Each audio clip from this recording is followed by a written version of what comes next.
Hello, this is Gage. Yeah, it's funny. It's funny. Stop looking at me. Introduce yourself, woman. I'm Jess. She doesn't know how to do a podcast. But this is the Stitch and Prince podcast, and we are Stitch and Prince. She's Stitch, I'm Print, I guess, technically for now. I'm actually learning how to crochet at this very moment, and I will be putting Jess out of a job. That's the hope. No, that's not the hope. I don't want to crochet everything. I just wanted to help you with your inventory because I know that you're busy with your life and whatnot. But yeah, we are Stitch and Prince. We're trying to build a brand both online and offline. Our primary gimmick is that we sell 3D printed and crocheted goods, and that's kind of the base core foundation. Everything else is to kind of enhance that kind of aspect. Streaming, podcasts, videos, social media posts, all that's to kind of enhance the fact that we're selling stuff, but also kind of just push the brand of Stitch and Prince a little bit further. Um, what would you say is our primary thing that we sell the most of that we've been selling? A lot of the crocheted amigurumis, they, I don't know, maybe the bees. I think the bees probably sell the most. I think the bees have been doing well, but your octos have also sold really well. Those things seem to fly. So this year we've done two fairs, or well, technically two selling events. I guess I'll call them because there's craft fairs and then there's like the bigger fairs like county fairs, where there's carnival rides and all types of fun gimmicky carnival games and all the carnival food that comes with it. So we did a craft fair, which was our first one. And I'm not going to say we did horrible. We did okay for what we had. Do you want to tell them why we didn't do as well as we had hoped? Well, we went more as a learning experience. I had a couple of weeks to prepare, and I pretty much hadn't crocheted since December when we did it, we did it in May. Yeah. I hadn't pretty much crocheted since December, so I had like barely anything there. I mean, we probably had like in total between his and my items, maybe like 50. Um, and more 3D printed than we had crocheted stuff. And then we got put in the upstairs and the booth in the back in the corner. We just weren't in a great spot by the time everyone had gotten to us. Like they had already spent money. We were like the last booth that people saw. Right. And it was a little disheartening, but we set a goal that, well, I guess we set the expectation that if we walk away from this with nothing else, we got the experience, and that's what we went for. Kind of breaking that ice and putting ourselves into that world of craft fairs and going to places to set up a booth, right? And that was the bare minimum of what we had hoped to gain, and we'd be okay with that. The next step up was earning the money back because every booth costs money to reserve a spot. And so, what was it for us? $40 or was it 20? It was 20 for the first one. Wow, it's a lot cheaper than I remember it being. But maybe that's just because I'm seeing all these other ones at minimum is $40. But yeah, so we put $20 in for the spot. We went and we made, what is it, about $100, Yeah, we made about $100. give or take a little bit. And that was more than enough to light a fire under us. We were like, that was pretty cool. Let's go big or go home. And the main issue I guess we had is we jumped feet first before thinking if we could swim, and we kind of sank a little bit because we didn't create the stock we should have had when we went. Right. And I mean, we weren't really prepared. We didn't know how we wanted the booth set up. We didn't really have an idea. We just went in with stuff and some baskets and set it up like, yeah, I guess that looks okay. We weren't like fully prepared because we didn't know if we really were going to keep doing it. Right. And honestly, for the $20 that we put into it, that's not a bad trade-off, right? Like for me, that was hey, let's throw some stuff together. If we do well, great. We're gonna try another one, at least one more, to further build up our booth and make it look a little bit fancier. And so, just going in and seeing exactly what we should be expecting, and how things are kind of laid out, how vendors handle things. Now, that being said, everything could have been unique to this one vendor situation. But then that's when we jumped into the second craft thing we got into the second time we were a vendor somewhere. And this one was a little bit larger. It was basically like going from crawling to straight jogging. We didn't really have that walking intermediary. We did a festival, a 5-day festival. We were only there for 3 days because we had other things that we had to do.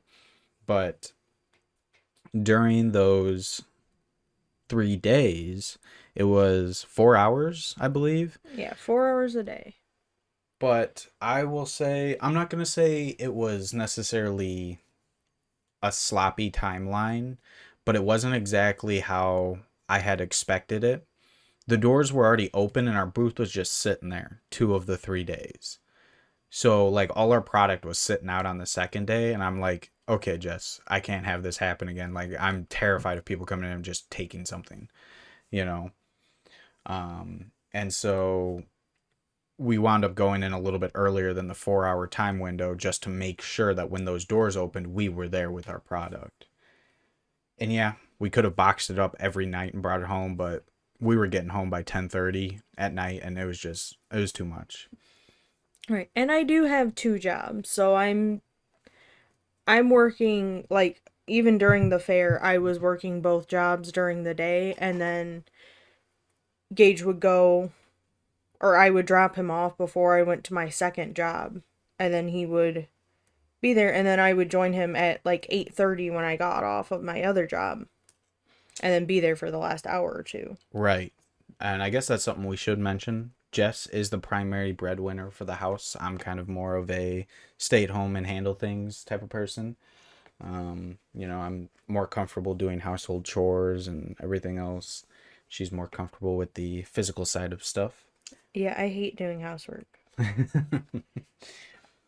Yeah, I would too if I had the amount of laundry I had to do for you. But, that's a responsibility I'm more than happy to take on for you. Laundry's not even that bad. Yeah, you just gotta stay on top of it. Yeah. And What? that's not me. I can't stay on top of it. I have enough clothes to last me like 2 months, and then I'll think about doing my laundry. Well, you also change clothes like 3 times a day. I But change out of my pajamas. I change into my work clothes for the first job for the store. And then I have to change into my scrubs to take care of my person, and then you my come home and you client. change into a separate, different set of pajamas. Sometimes I change into the same pajamas. Sometimes I don't. I get a little. Sometimes I just want clean clothes. I want clean PJs that are nice and cozy. Sometimes I wear shorts and sometimes I don't want to wear shorts. I want to wear pajama pants. Fair enough. Fair Like enough. like last night, I put on my pajama pants. Yeah, and who was burning up this morning? It was me. But it's the consequences of my own actions. And I'm Yeah, willing to accept it. that's fair. That's fair. Back to the point of topic that we were just on. The fair we did.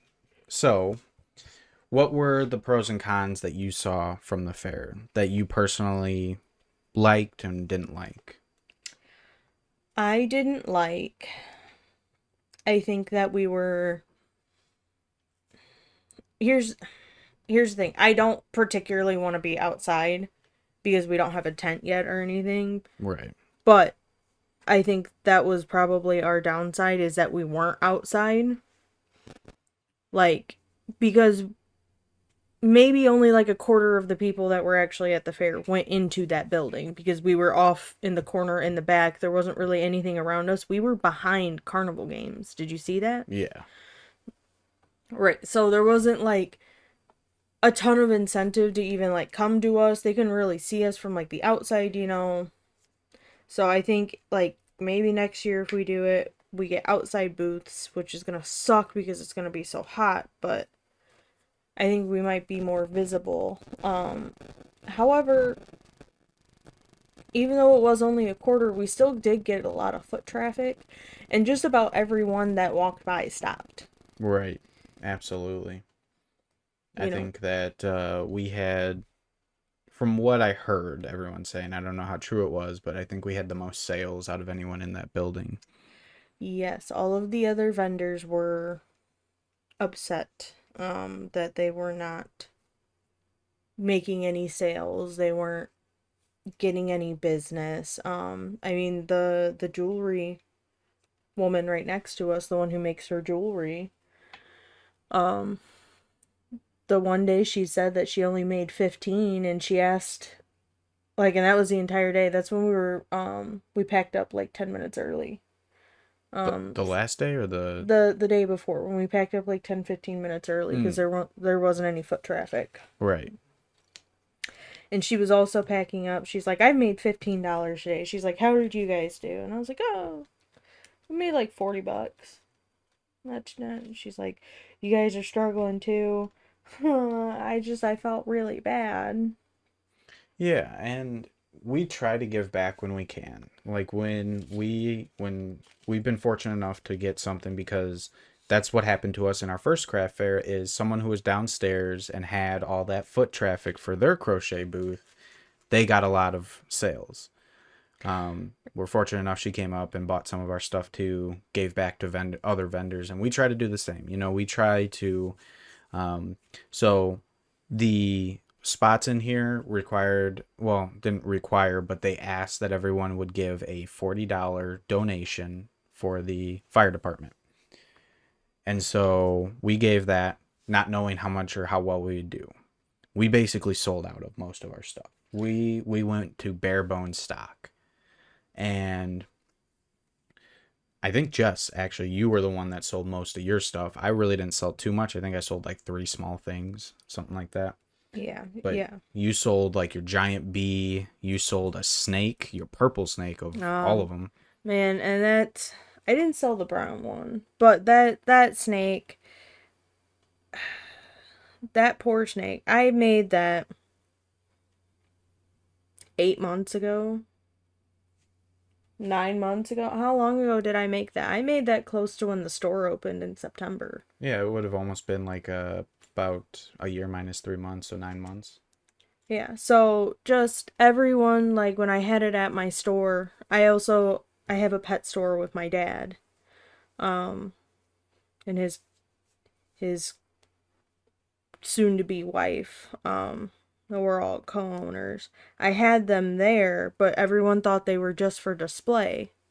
So they sat there forever and but they're so cute and they were bigger and I knew they were just in the wrong place.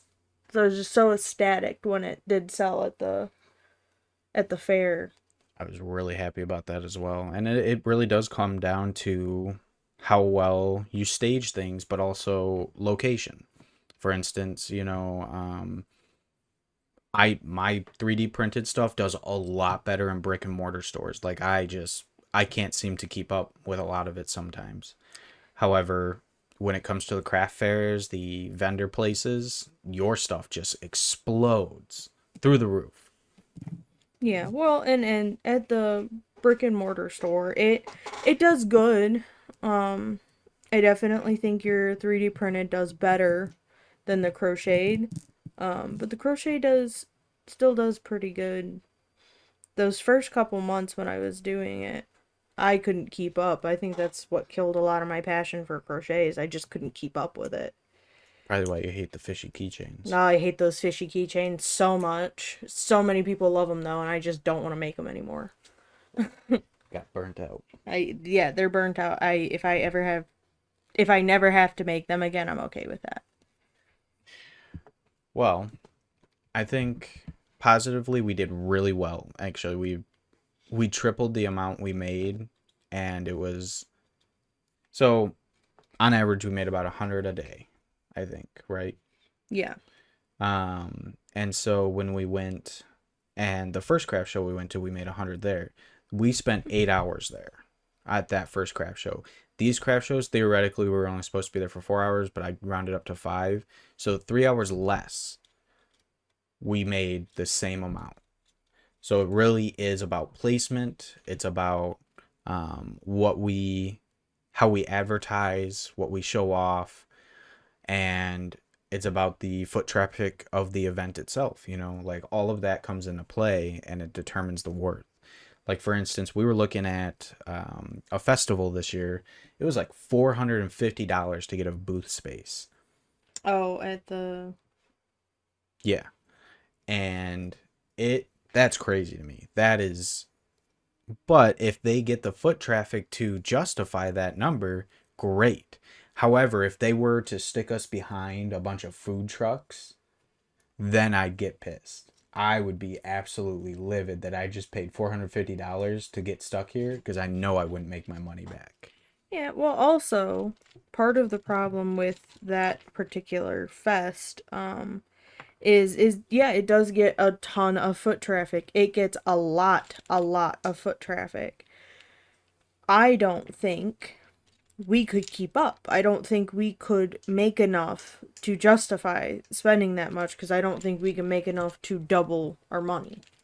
Right. We would have to we'd literally have to have like cabinets brought in and filled to the brim and sell out because we make I make articulated 3D printed like animals and toys, dragons, axolotls, all types of stuff like that.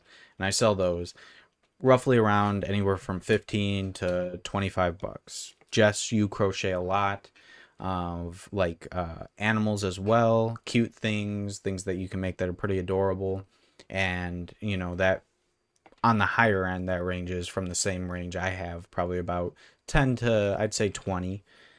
And so we don't go in on big things and make like big money off of one purchase. We make our money off multiple purchases.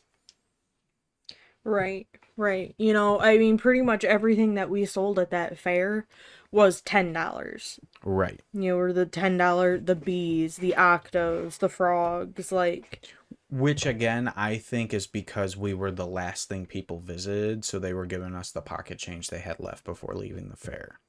right. I also think part of the problem, I think we would have made more if we took card.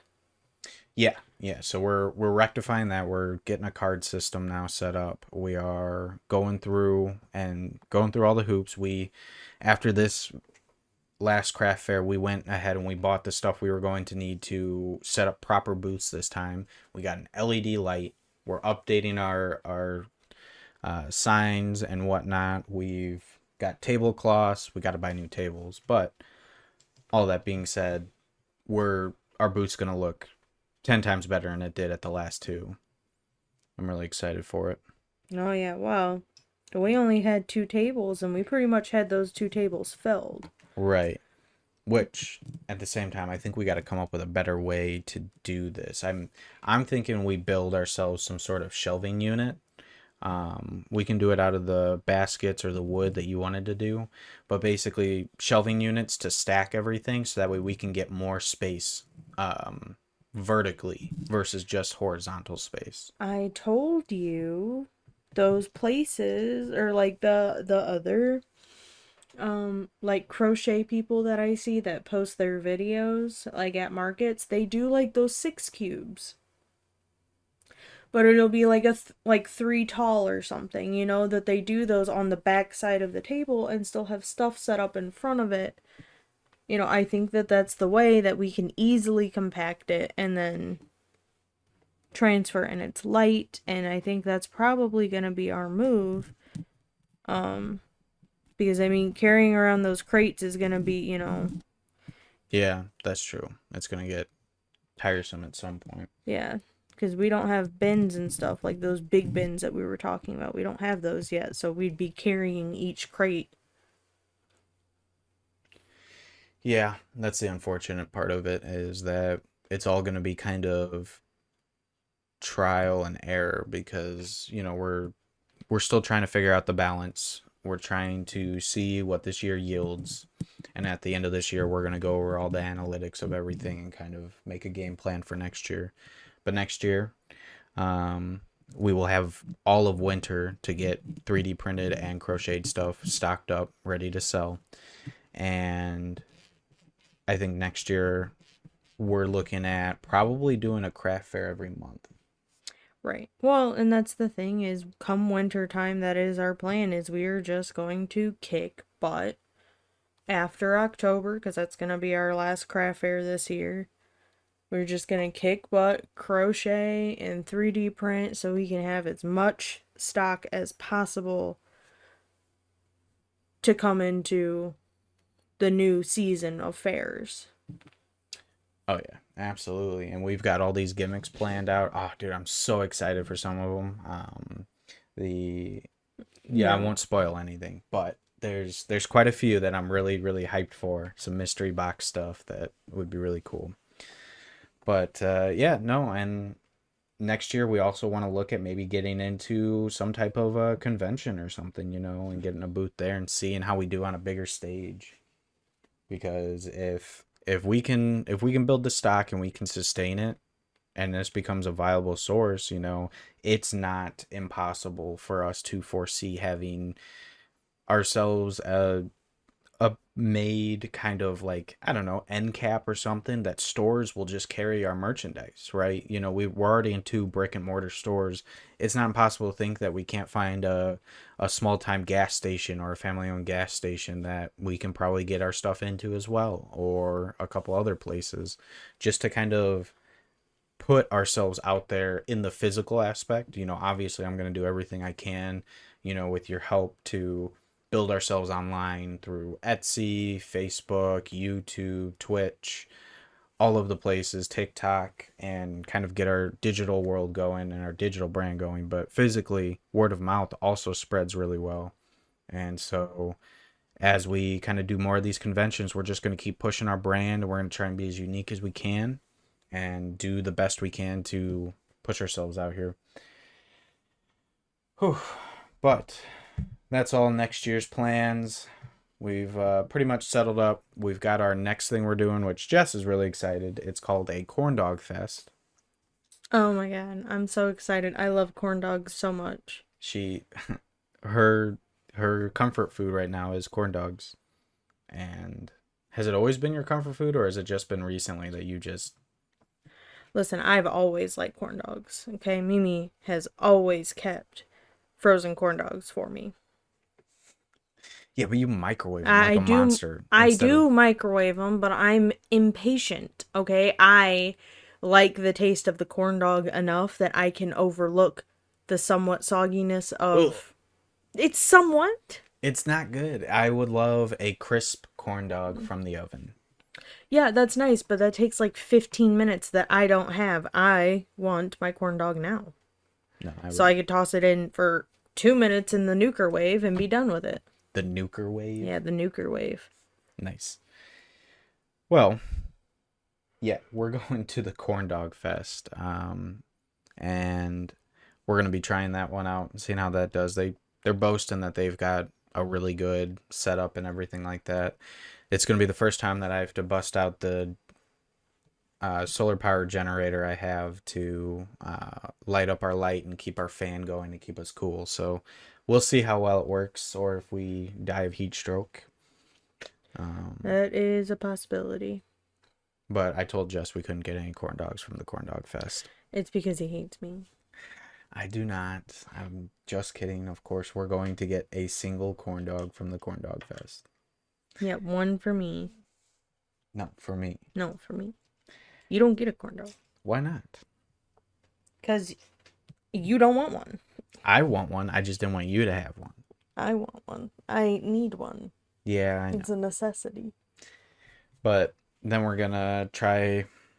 We're gonna see about two other fests, and see what we can do to stock up, so that way we have enough money to buy our filament and skeins of yarn. Because Stitch and Prints, for the most part, is self-sustaining. We don't put any of our own money into it. We usually just take whatever we earn from it and recycle it back into the company. But it also means it's not profitable yet.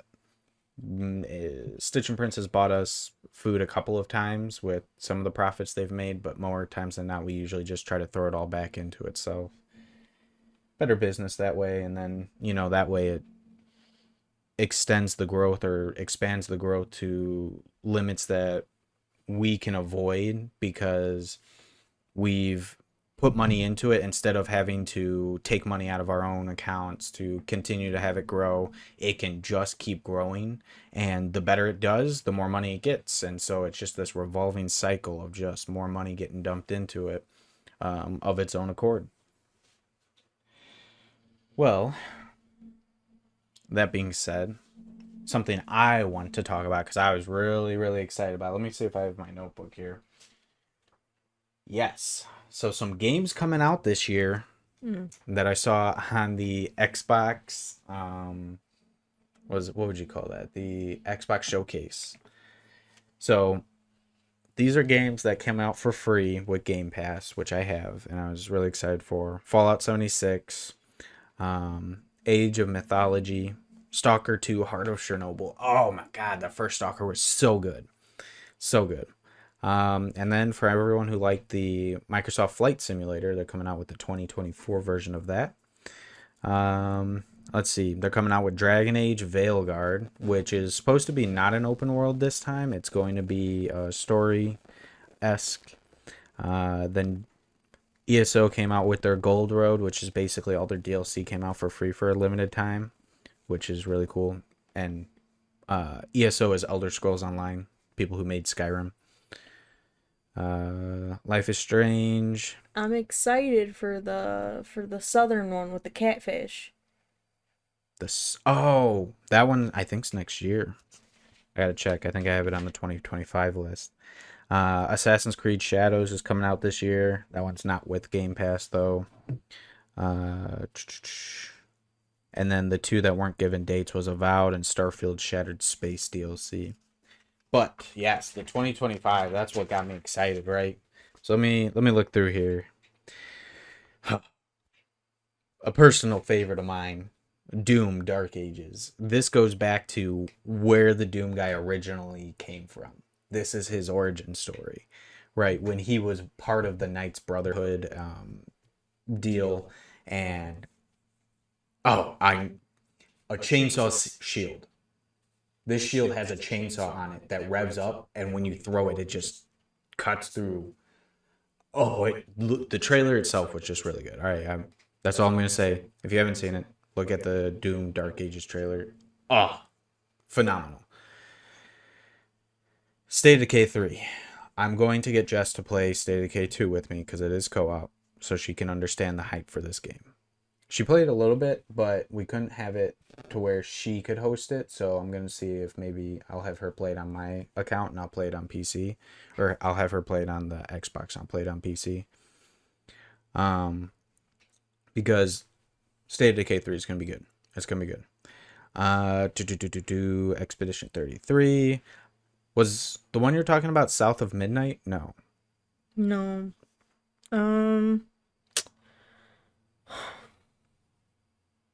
don't know.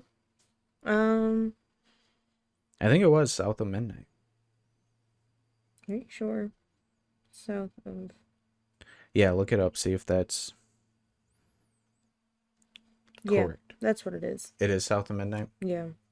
It has the tree thing. The giant crocodile, the giant catfish that you ride on. Yeah. It was a little bit more of like a 3D platformer almost, where you had to kind of parkour your way. Yeah, but I'm not very good at those. Actually, I'm just not very good at video games, but I do try. You do try. I do see you giving the effort. Let's see. What else was there? Metal Gear Snake Eater, Perfect Dark. Oh, a new Fable is coming out. It's been 45 years since I've played the last Fable. And since I've waited for the last one to come out. I've played Fable 1, played Fable 2, I've played Fable 3. Favorite one was Fable 2.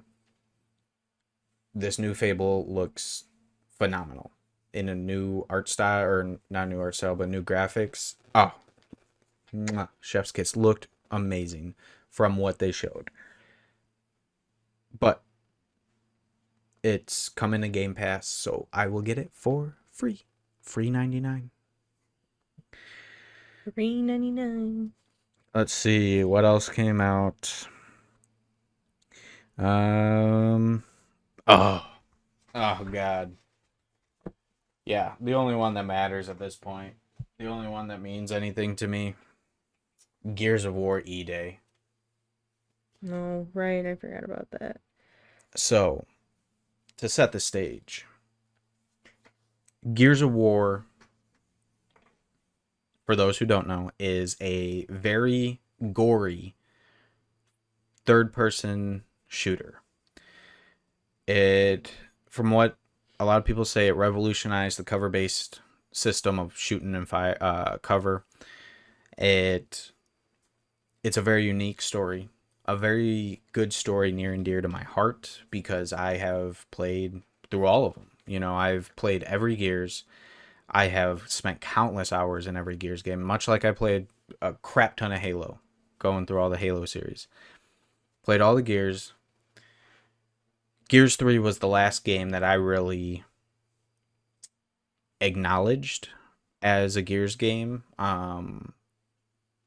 because that was the end of a storyline for me. That was a pivotal point. You know, Gears 4 and 5, they went on to, you know, tell the story after what came after the Swarm, this and that. Great. It was good for what it was. I really enjoyed the horde modes in those. Horde was revolutionized going from Gears of War 2 to 3, but we'll get into that another time. But Gears of War E-Day is the, what do you call it? The prologue? The game that comes before all the others. It is Oh, the start of why Gears of War is Gears of War. It is where the Chainsaw Lancer comes from. It gets invented here. mm-hmm. It is where the grubs or the locusts first show up. That's what E-Day stands for, is Emergence Day. It is the first time they come up, and just how incredibly overwhelming these enemies seem to be. Because, mind you, although it looks easy to kill them in later games, the locusts, when they first emerged, you could put a whole clip into one of them and still couldn't kill some of them.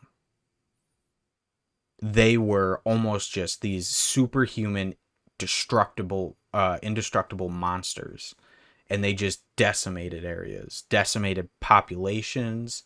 They were, it was basically less of let's fight these enemy to keep them back. It was more so let's throw down enough cover fire that hopefully these civilians can escape, but we're probably going to get murked because we can't hold them off. It was horrible. It was terrifying. It was a scary time. And not until Gears of War 1, when Marcus gets out of jail, do the Gears actually have the means to fight the Locust. But even then, it's constant losing battles. Humanity in this series has always had to sacrifice in order to save what's left. On the grander scheme, I'm going to spoil some stuff if you haven't played the games. So, in the first one, they let off a light mass bomb. And this thing probably killed lots of people.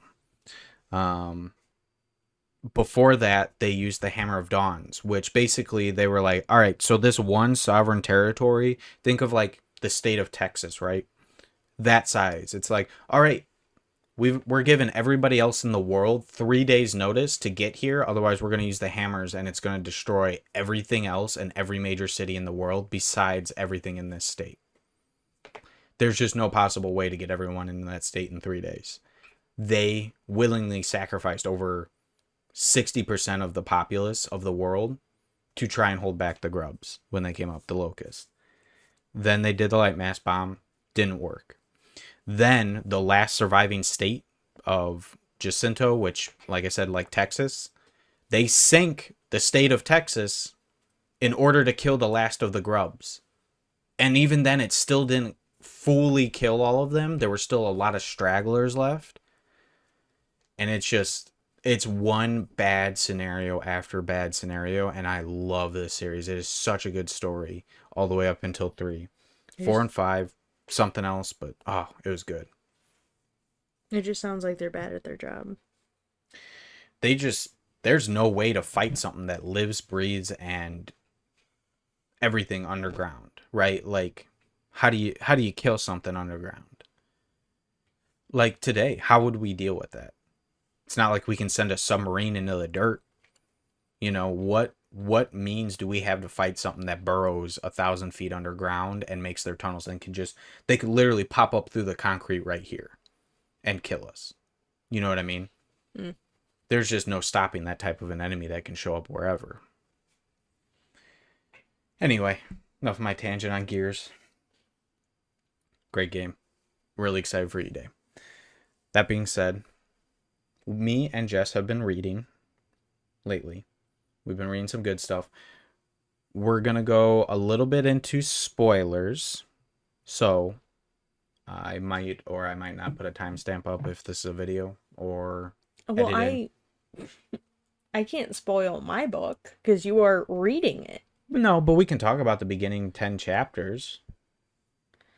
Right, I don't specifically remember the I first. will try to jog your memory.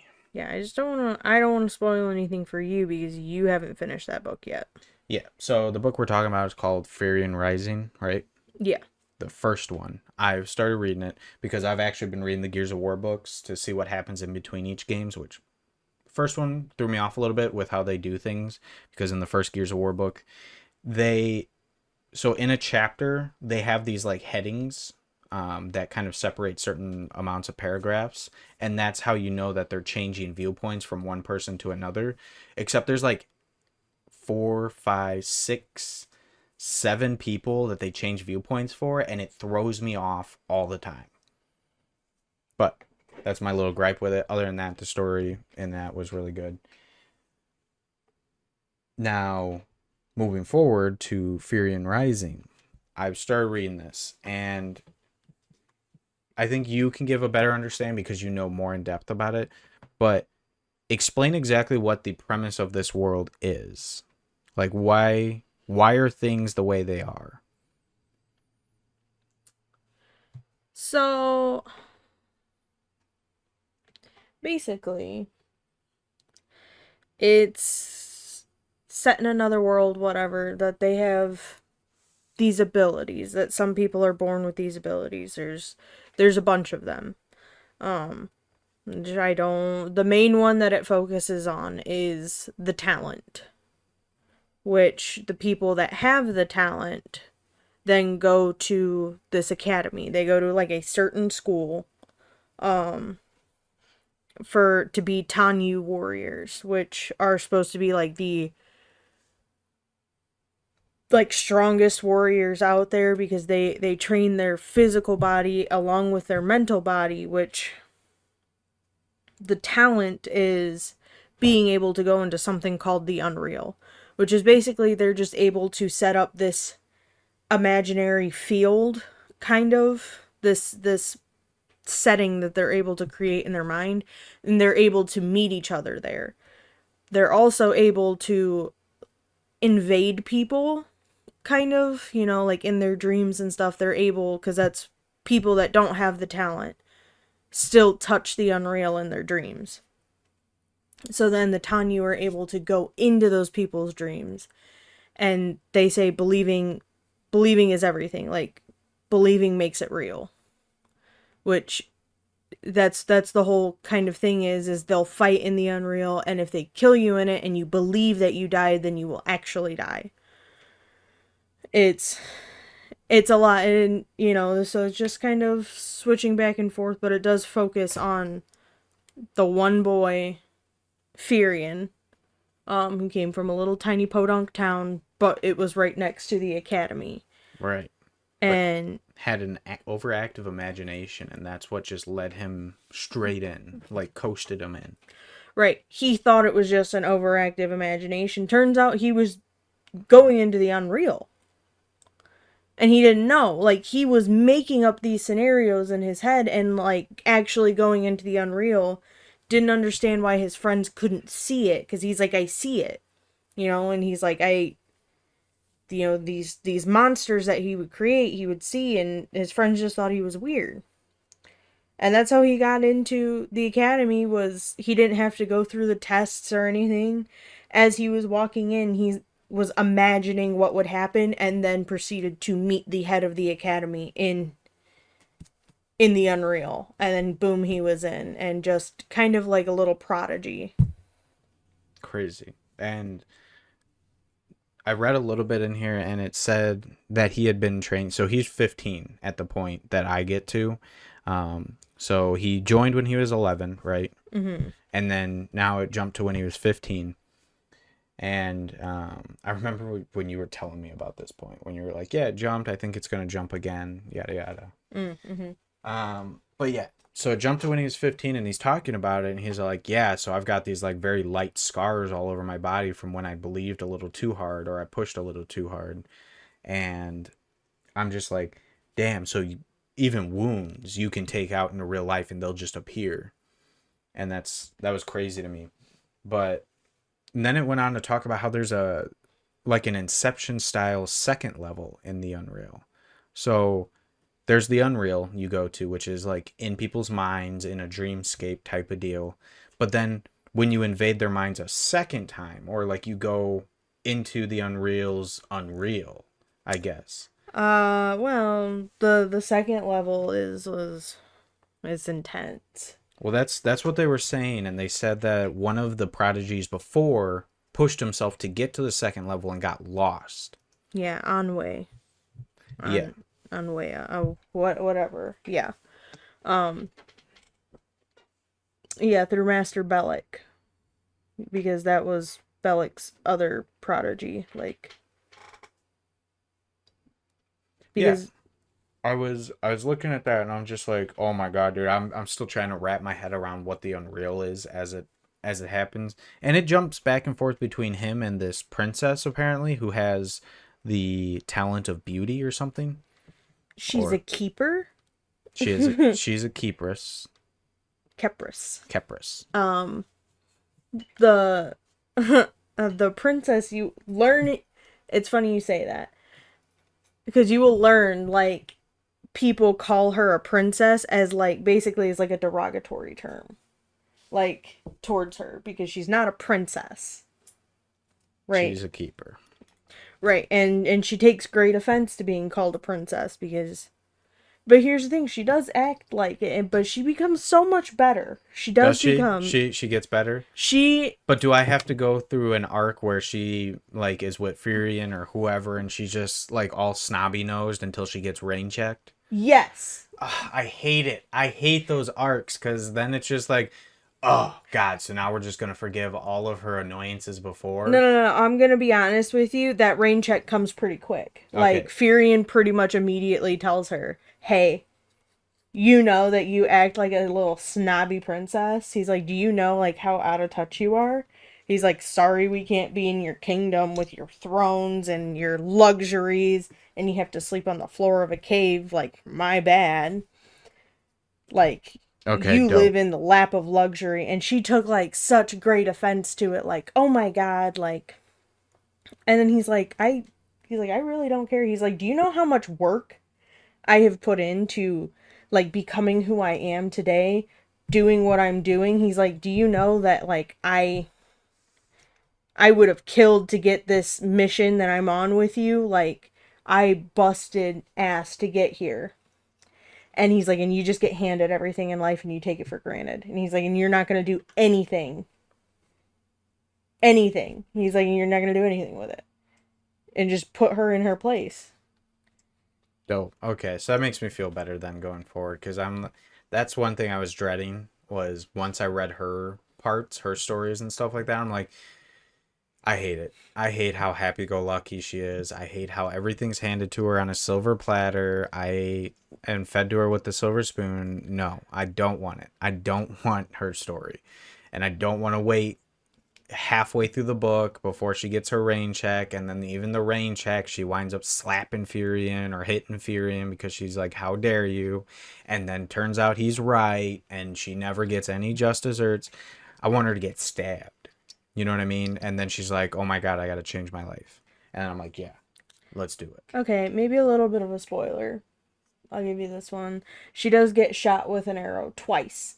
Oh, yes. Yes. Yes, yes, she does get shot with an arrow twice in the palace. She gets a little fucked up.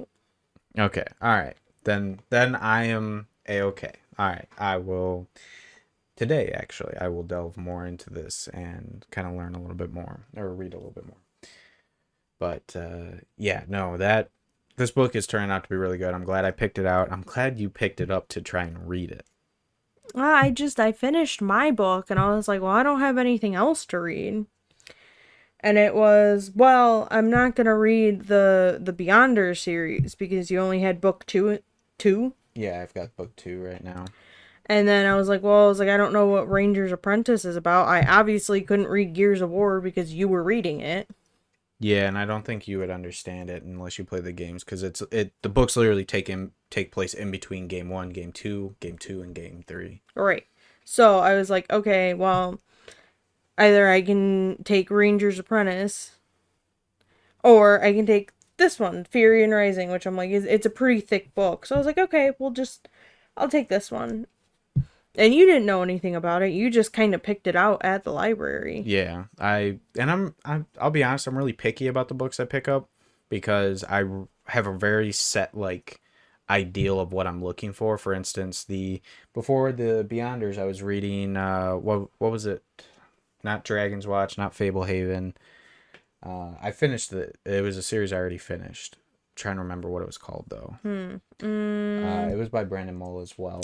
Yeah, you like Brandon Mull. The not the Outsiders, the Five Kingdoms. Yeah. Five Kingdoms, great book. Or series. I love that. Brandon Mull does pretty good work. I didn't really get drawn in by the premise of the Fablehaven series.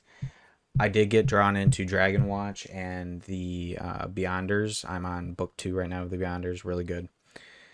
But now I've got to catch up onto book 1, and you finished book 2 of the Furion series, right? Yes. I So finished it last night. so I got to catch up there. She's gonna start reading the The third. Ranger's Apprentice. No, I'm reading the third You book right now. can't read I told you you can't read the third one I'm until. already like 60 pages into the third Well, one. stop. What else am I supposed to read at work? Anything else? Find your own series. Find a different series. No, this is my series. I don't know what you're talking about. Then I won't read it. You gotta read it. No, I won't read it because I'll never catch up. And then you'll start reading Ranger's Apprentice. I will always be behind. You have too much time to read while you're at work. Let's address that fact first. You literally get dedicated time to read at work. You get paid to read. Listen, I am a caregiver, and if my client does not actively need my assistance, I am there kind of for an intermediate shift. My shift was just recently created. And that's actually it just timing worked out that's when I applied too. That I am there basically the 2 hours before dinner. So I'm just kind of watching him before dinner. Usually he's asleep. I help him to the dinner table. I just kind of monitor him while he's eating. He usually doesn't need help. And then dinner usually takes like an hour and a half. Dinner's almost always served at 6. Usually by 7:30, they're done. I help clean up the kitchen a little bit. I clean him up if he made a mess. And then we sit there. You know? Sometimes we talk, sometimes he doesn't want to talk, you know? So most of the time he doesn't want to talk. So we sit there and we listen to music. To gospel music. And you read. And I read. I read when he does not actively need me. Which is such a crazy turnaround because where we had lived before, you didn't have time to read. No, no. I worked at a library, so I had nothing but time to read, and I was powering through books. Now it's the opposite. Now you get paid to read, and honestly, I think you've fallen in love with reading again because you try to pick up the book whenever you can. And now I'm kind of on the lower end of it, and I feel bad because I genuinely enjoy reading. I always have. I just fell into a stint in my life where things were all kind of going haywire, so I really didn't even come to mind to read. But I'm back into it. You're enjoying reading. It's a healthy hobby to have. Is it even a hobby? What would you classify it as if not a hobby? Reading is a hobby. Okay. It is. It is. Um, However, if we were on TikTok and TikTok heard us say that book talk would be like, it's a lifestyle. Mm. Reading isn't a hobby, it's a lifestyle. But, those are also the people that have 30 bookcases and make reading their entire personality, which there's nothing wrong with that, but, we're casual readers. We're casual. Just like MLG gamers, like Major League Gaming and stuff like that. Like that is their life. There are gamers out there that make money, streamers, that is their life. That is what they make. That's a lifestyle, right? But then there's casual gamers like you and me. We play Call of Duty to have fun, to blow off some steam, to get a little angry at something other than our lives. We don't play to really do anything else with it, except now I'm gonna try and push our brand, so I'll be streaming games and stuff. But even so, it's to push our brand. It's to further be a hobby. It's not gonna go anywhere beyond that. Listen, I'll never go beyond that. And I'm just going to be honest. I'm not very good. We just got to train you up. You'll become you'll join the phase team No, or listen, optic. listen. I'm really going to put myself out there. I'm going to throw myself under the bus. About 6-7 months ago, when I started playing Call of Duty, I have not played Call of Duty. I've not really played video games since I was like 14. I am 24 now. So it's been like 10 years since I have really sat down and played video games, especially on the Xbox. I still had my Xbox One, and then before I met Gage, it was used to stream Netflix or watch YouTube like on my TV. Um that's pretty much all I have used it for the past 9 years. Except now I don't use it because I tried to play video games on it. Because the only one I would play was Left 4 Dead 2. It's awful. It She's got like a whole 2 second lag in between when she moves or like does something on the controller and when it activates in game. Okay, I still did really well, thank you. Takes skill to be bad. It honestly does. I don't think you could naturally be accustomed to that. I mean, you can if that's the only thing you ever play on. Anyway, so he gave me his old Xbox, which is still a new Xbox. And then he's like, I'll just make my Xbox your home Xbox. That way, or he's like, I'll make it like my home Xbox. That way you have access to all my games. Okay, cool. So I start playing. Oh, no, I started playing on your account. Yeah. I just played a couple games on his account and I completely tanked it. Right? Oh my god. And then I played the Halo multiplayer. And someone shit talked you and you almost cried. Someone shit talked me. Because like I said, I haven't played in like 10 years. I get on there. It was like Fiesta mode or whatever. Fiesta Slayer, yeah. Yeah. I also have never played multiplayer Halo ever in my life. Let's put that out there. First time ever playing it. I have no idea what's going on. My guns are constantly changing. I don't know what's happening. I don't even get the premise of the game yet. And I finally kill someone. And someone on my team goes, oh my god, look, she can get a kill. And then I just quit. I'm like, I will never ever pick that game up again. Thank you. I was like, thank you for ruining my night. No thanks. um so then I Needless to say, guys, she couldn't handle the Xbox 360 lobbies of Modern Warfare 2. Anyway, continue. listen, I could handle my lobbies fine when I played. When I used to play. Okay? But then again, you also shit talk me because I played Advanced Warfare. Awful. I thought it was good. Awful. I had fun. Anyways, so then I start playing on his Call of Duty account. Still the Modern Warfare 2, and I just tank his KD by like a whole point. Like Yeah, a whole point. I was at a 2 point something and then it dropped to like 1.4 Yeah. or 1.04. Yeah, I just completely tanked it, and he's like, okay, he's like, you can't do this anymore. He said, you're gonna have to play on your own account.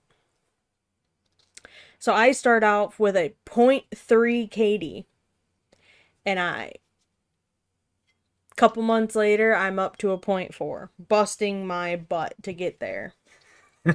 Busting it. I'm like, I'm working on it, man. I'm trying as hard as I can. Like, I'm getting there. And now I do believe You're at a 6.9 or 7, right? point. I'm not at a 6.9 KD. No, sorry, 0.69. I think so. I'm gonna check it right now. I think it's at a 0.69. Not up to 1 yet. No, but You've been doing good in your games. You've been going positive in all your games, so it should start to slowly get there. Yeah, I am at a 0.69 now, and let me tell you, Does it feel good? it feels good, but let me tell you, it was a grind to get here. You know what else was Also, a grind? Me getting to 2.4 and then you dropping it down to almost nothing. anyways, to be fair, I also am pretty hard-headed. I would not change out of the BASB. Yeah, that's right. You only use one specific weapon and you don't like change as a person fundamentally, Yeah. like in any aspect. So I should have foreseen that you absolutely would not use anything else. And then you realize that, oh, hey, Call of Duty updates their weapons every so often and makes them kind of garbage from time to time. Yeah. They tank the BASB pretty hard. And I could get a shot off before I had like 15 shots on me and I was gone. I'm like, oh my god, I don't have a chance. I don't have a slim chance in hell. But you know what? I'm also gonna throw myself under the bus. I'm gonna put myself out there. Um, I have played probably 3 times more on Modern Warfare 3 than Gage has. Maybe 4 times more. You do play a lot more consistently than I do. Yeah, I am at 8 days, 6 hours, and 16 minutes time played. I couldn't even look mine up, but I'm probably at like 2 days, maybe 3. Yeah, games played. You can actually look up my account and see how much I've played on it, I think. I'm almost at 1,300. Let me take a look here. Maybe I can time in Call of Duty Modern Warfare 3.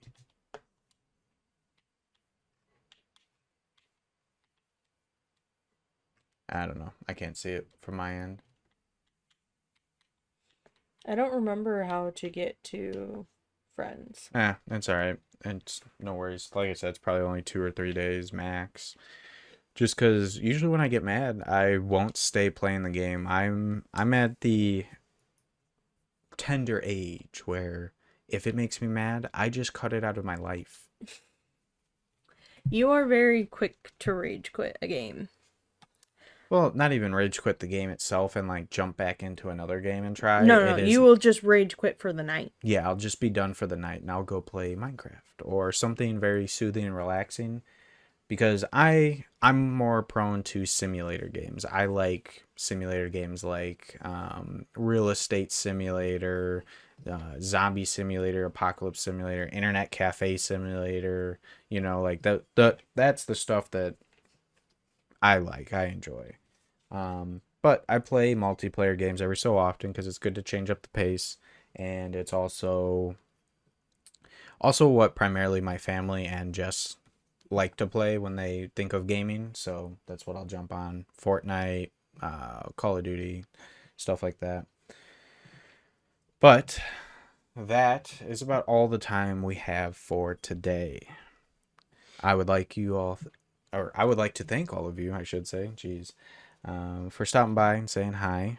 It's been Gage, And Jess. and we are Stitch and Prince, and we hope to see you again real soon.